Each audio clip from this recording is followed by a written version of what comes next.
take one. Yeah. I'm here at the home of Minutemen Coffee, talking with the owner, Don. Don, welcome to the show. Thanks for allowing me to come in here. Yeah, thanks for having me, Chief. This is awesome.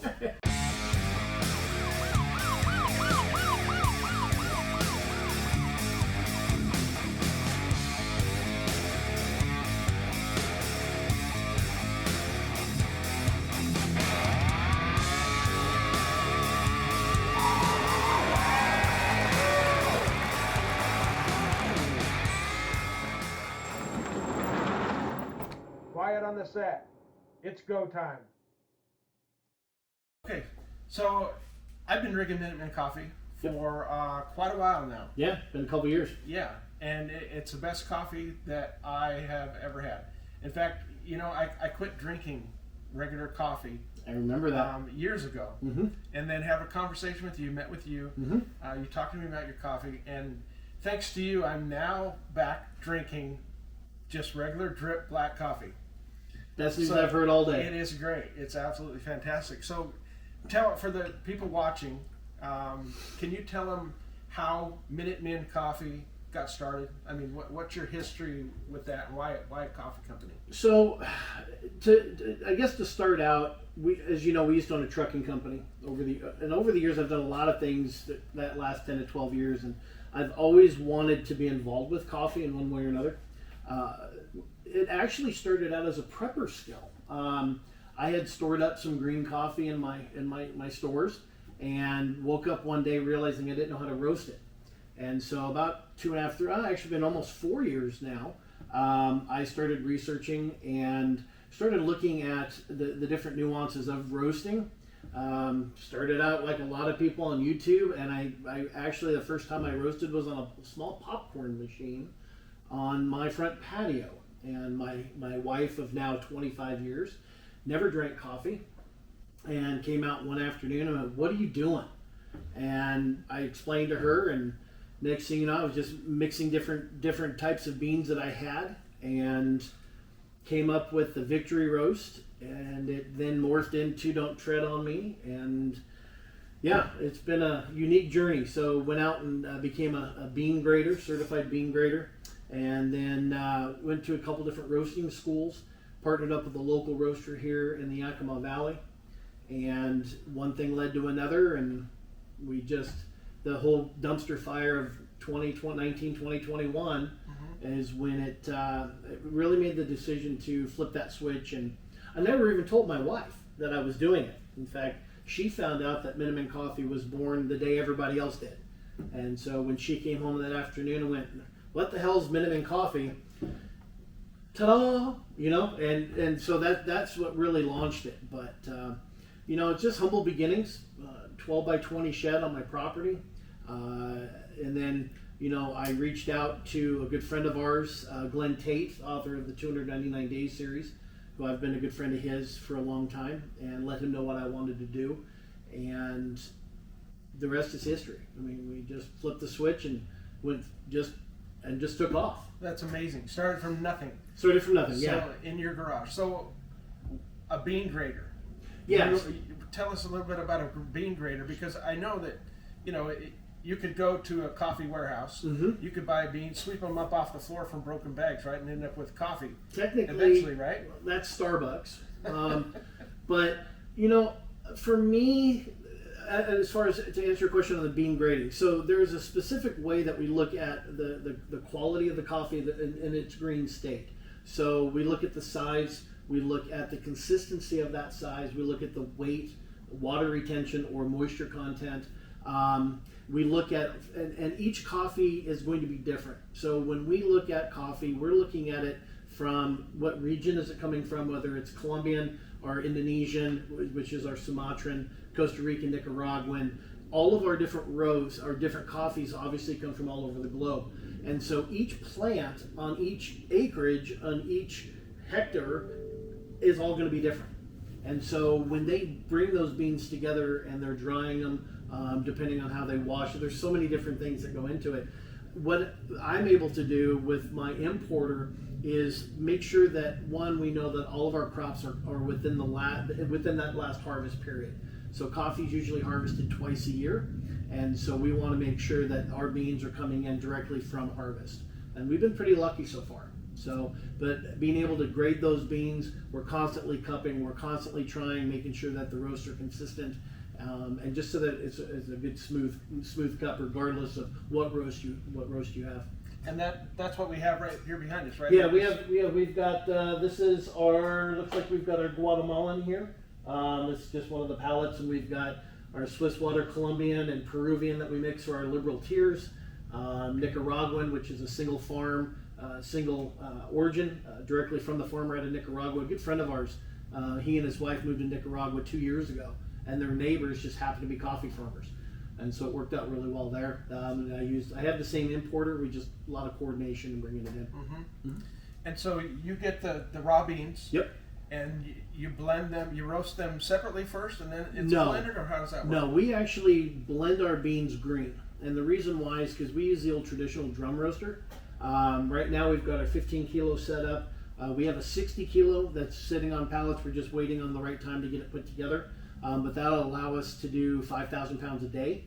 Right now we just enjoy running the 15 kilo, which is about 33 pounds.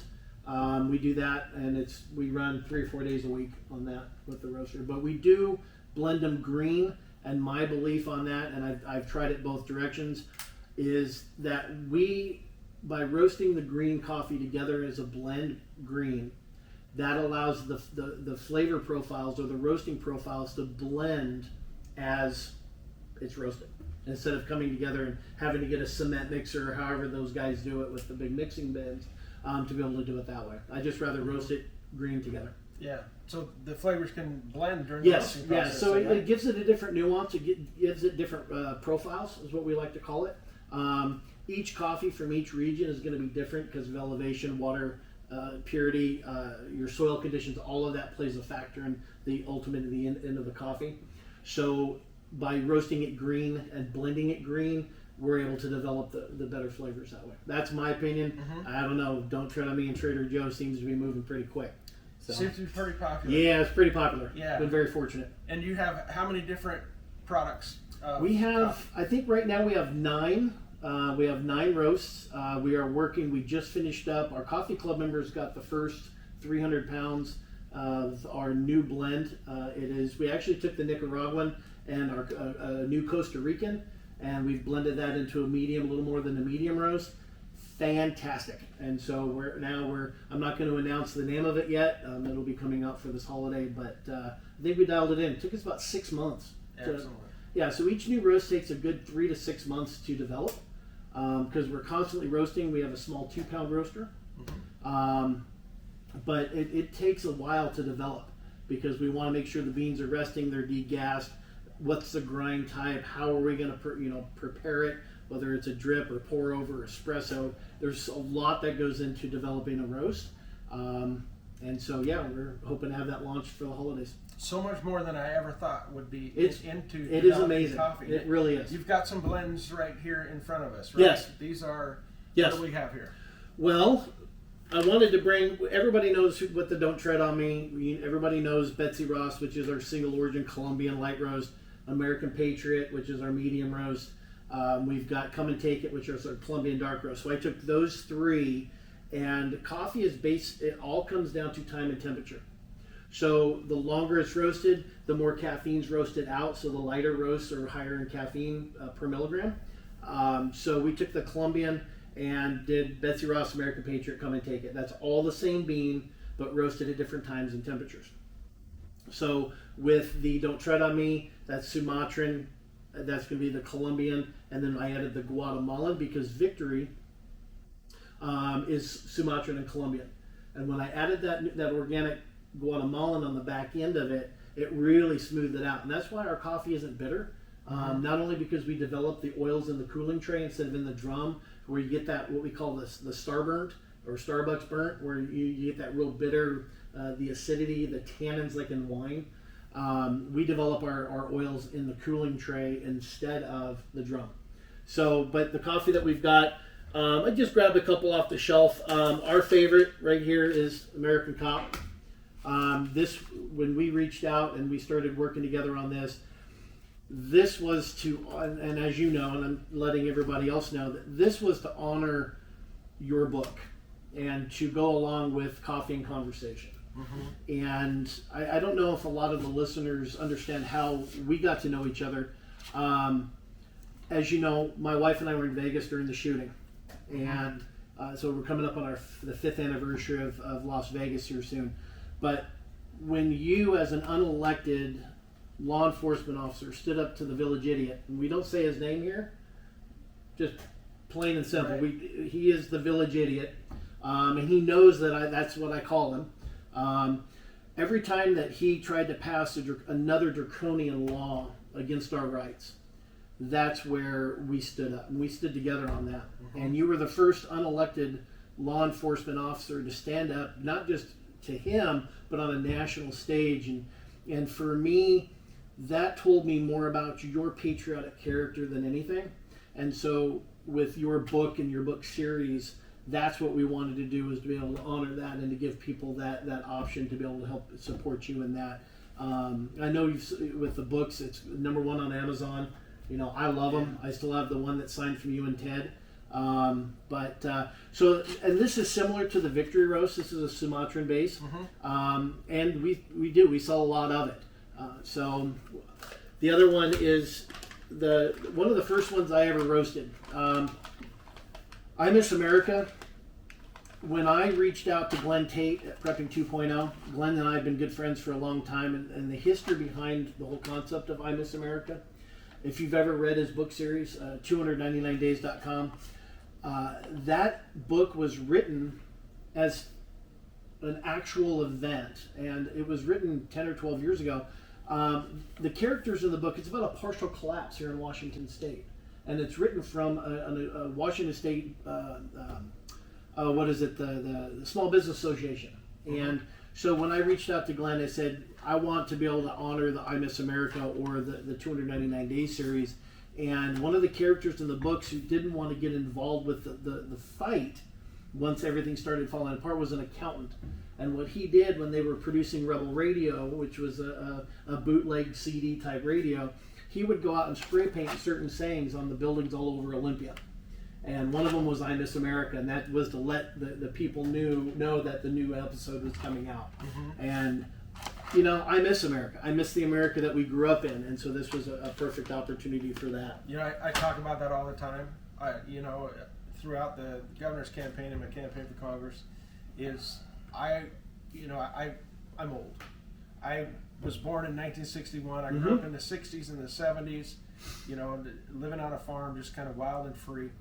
And we didn't have the draconian government that we do now. Not even close. I always talked about wanting to eliminate this huge government, get it back to work in the confines of the Constitution, so we are more free, just like when I grew up. Right. And I miss that America as well. I do as well. Awesome.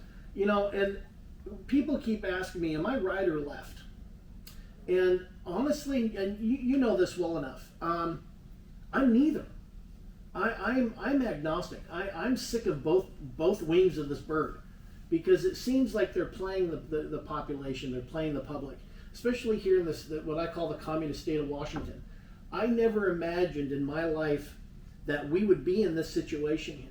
And everything that, and I go back all the way back to junior high and high school. My history teacher, Mr. Embry, there was a group of us that we were all big history buffs, and we'd sit around Sherry's and back then smoke cigarettes and drink coffee all night and talk about Ayn Rand and, you know, the whole, just philosophize together. And I remember Mr. Embry came to us one day and he said, look guys, and this is back in the early to mid 80s, and he said, look, by the time you're out of high school and by the time you guys are on doing your own thing, everything that we've taught you up until now will be changed.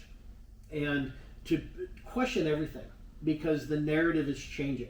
And he said this in 1988, 1989. He said the narrative is now changing, and what we're teaching you now will no longer be relevant when your kids are in school. And I'll never forget that. That's what really woke me up.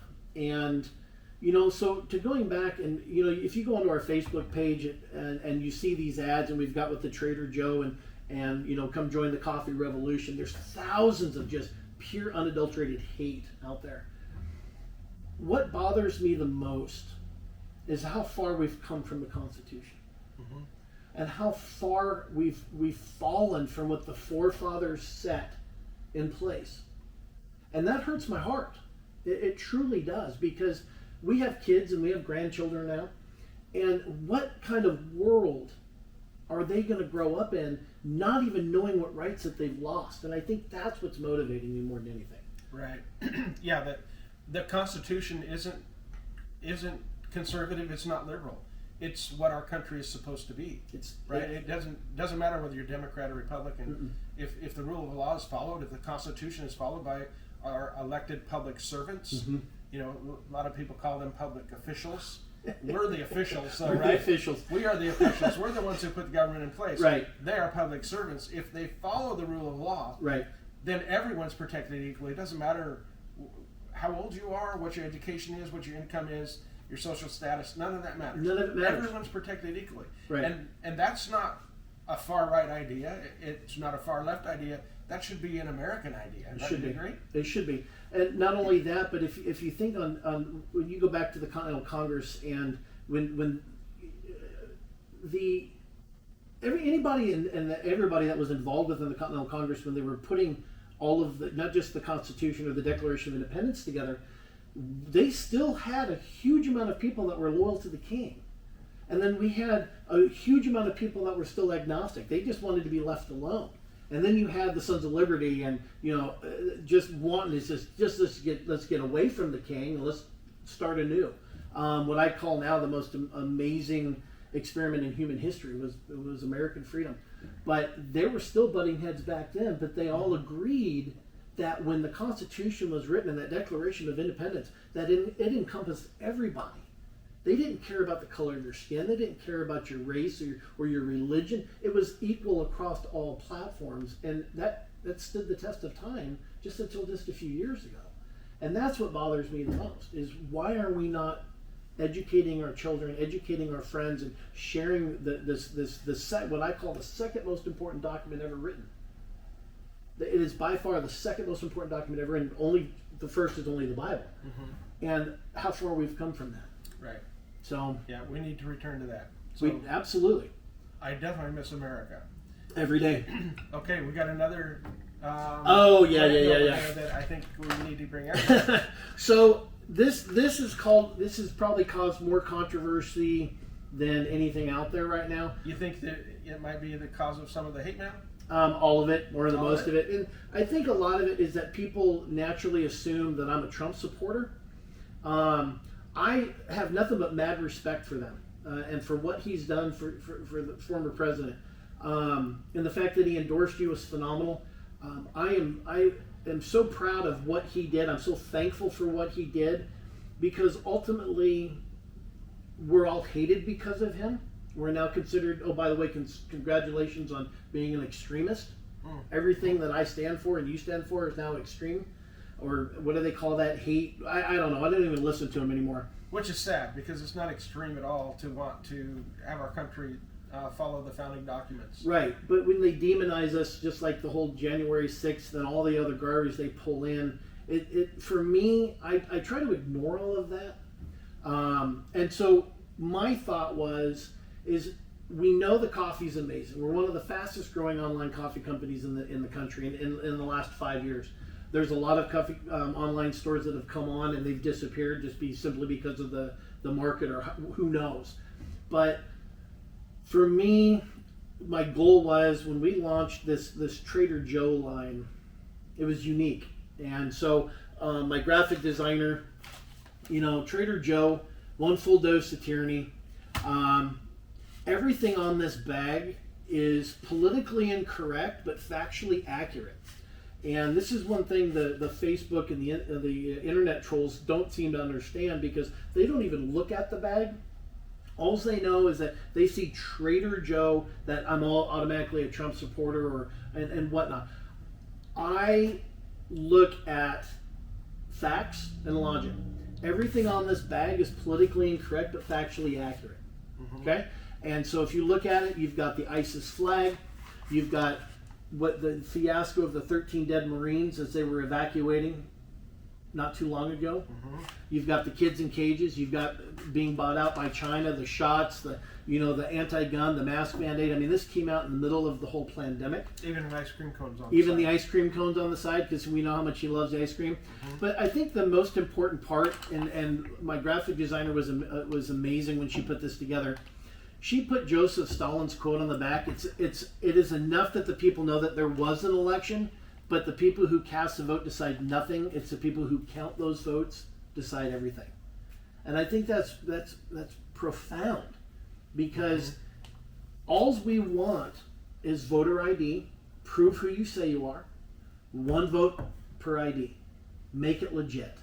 And I don't care either way. All I know is that we're not living in a world that I grew up in. Yep.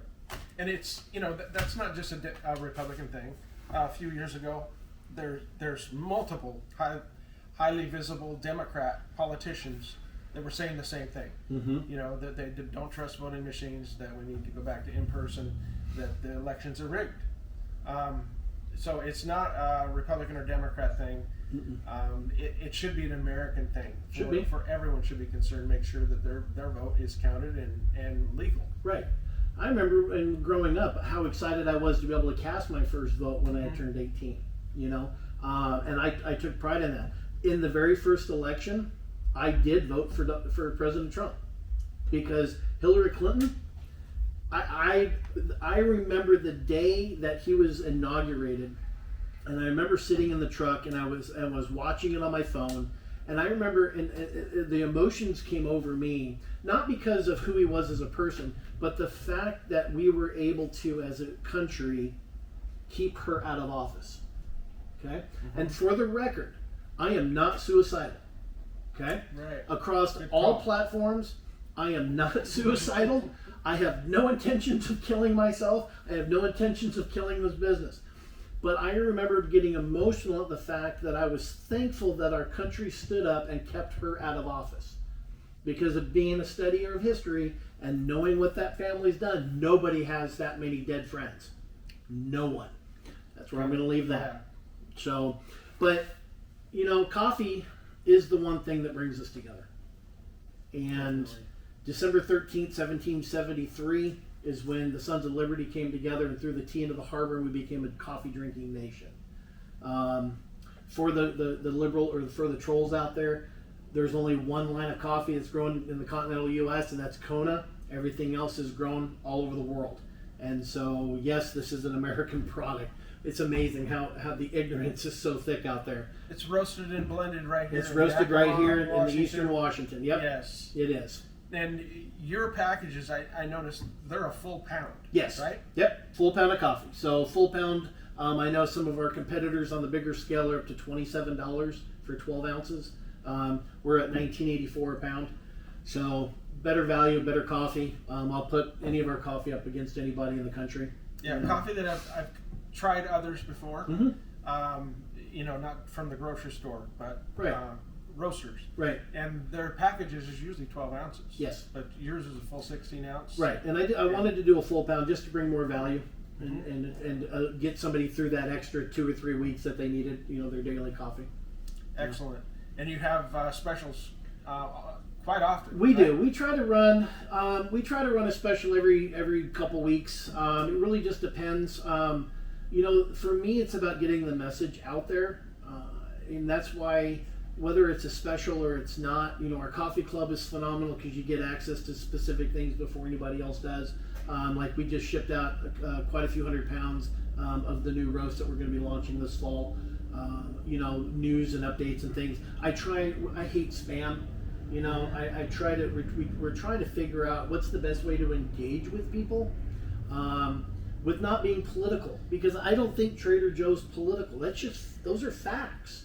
Everything on there has been proven, and so it's a matter of putting the Constitution in every single order. It's getting the word out there. It's spreading that word of freedom and liberty. We need to get back to liberty. And with every order, you have something special in the box. We put right? we put a Constitution in every single order. And if for some reason our supply chain goes, we have had it twice now in 2 years where UPS couldn't get it to us in time. Where I've actually held thousands of orders on the deck here because I refuse to ship an order without the Constitution. I just won't do it. Very patriotic. Everybody needs to get back to the roots of our country, and including a free Constitution in every order is awesome. Yeah, and I think that's the most important thing, because it really comes down to, I don't care about politics, I don't care about gender, I don't care about any of these other talking points that the what I call the prostitute media that try to push the narrative. They control the narrative, and it's we need to take that narrative back. And I don't care what your preference is, just don't push it on me. I don't care what you think, just don't put it on our kids. It's just common sense. Give me liberty, I can handle the rest. Right. It's that simple. And one of the things for me specifically was we actually went around with you during the initial gubernatorial that whole campaign. 2020. And we spent a lot of time together over that whole summer, and one of the things that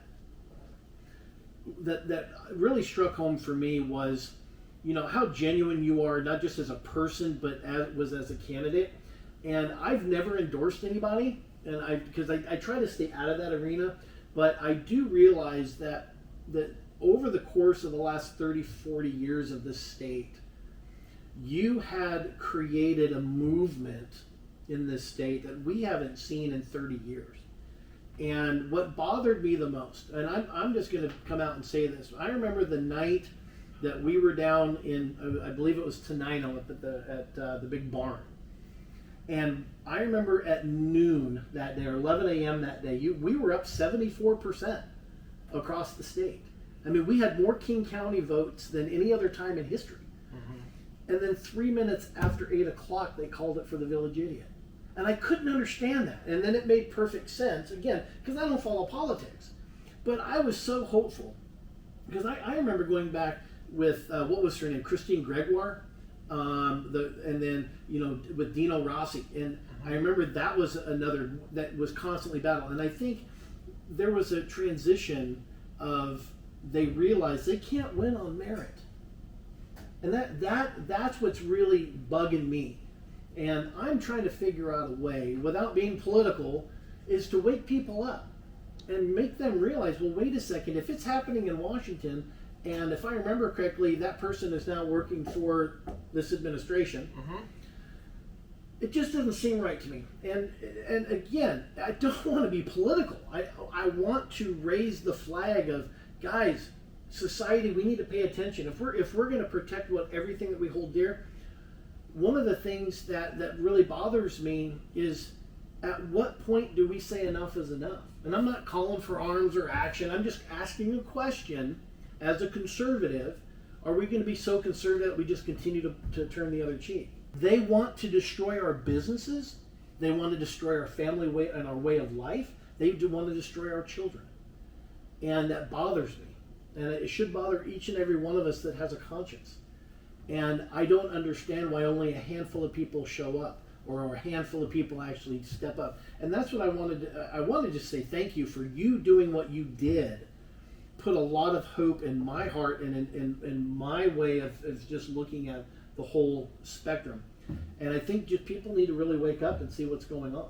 And if coffee can do that, if we can bring in and raise awareness, because every time this guy opens his mouth, gives us more content. And I think, politics aside, I mean, your message is probably the only legitimate message that I've seen here in Washington in all these years. And that's why, we were just proud to be a part of it. And that was the first time I'd ever even gotten involved with anything like that and followed anything. Moving forward, for me, it really just comes down to, if coffee's going to bring us together, we need to have open dialogue and communication between people that want to be free. It's time to get out from behind the keyboards. It's time, if the founding fathers sacrificed lives, fortunes, and sacred honor. And for this, the most amazing experiment in world history and human history, and that's an independent, free America. And I don't know. I don't have all the answers. I just roast coffee, but that was the whole deciding and what the mission that Minuteman Coffee is to honor everybody that sacrificed so much for so many, all the way back to the Revolutionary War to modern day soldiers. You know, whether it's our firefighters, our medics, our law enforcement, our military veterans. You know, there's a lot of coffee companies out there that support veterans, and it's great. We're all supposed to be on the same team. I want to make sure that we never lose sight of true history. That's why everything we do is politically incorrect, but factually accurate and historically based. Pretty much it. That's what we stand for. And I'm not going to back down. I'm not going to give up, and I'm not giving in. Pretty simple. That's a good motto to have. Yeah, I think so. It's kind of the one I run by. Yeah, and I think that's why we're such good friends too. And drinking great coffee. Oh, that is good. That is the American Patriot. That is a good medium roast. But no, I appreciate you taking the time to come down to the roastery and hang out with me in this today. And you know, absolutely, yeah. I wanted to see the nuts and bolts and get the word out there that there is a patriotic coffee company that supports our troops, supports our first responders. We are the alternative to the woke. So, excellent. Yeah, they're the alternative to Starbucks. We're the alternative to them. So, but no, I appreciate you coming in. All right, well, I better let you get back to roasting because I need to buy some coffee. Right. Thank you, Don. Thanks, Chief. Appreciate it. Is that all right? You guys are We're good. dynamic duo. Rockstars! I know, right? Dynamic duo. Please subscribe to my channel and hit the bell to be notified when I post future videos.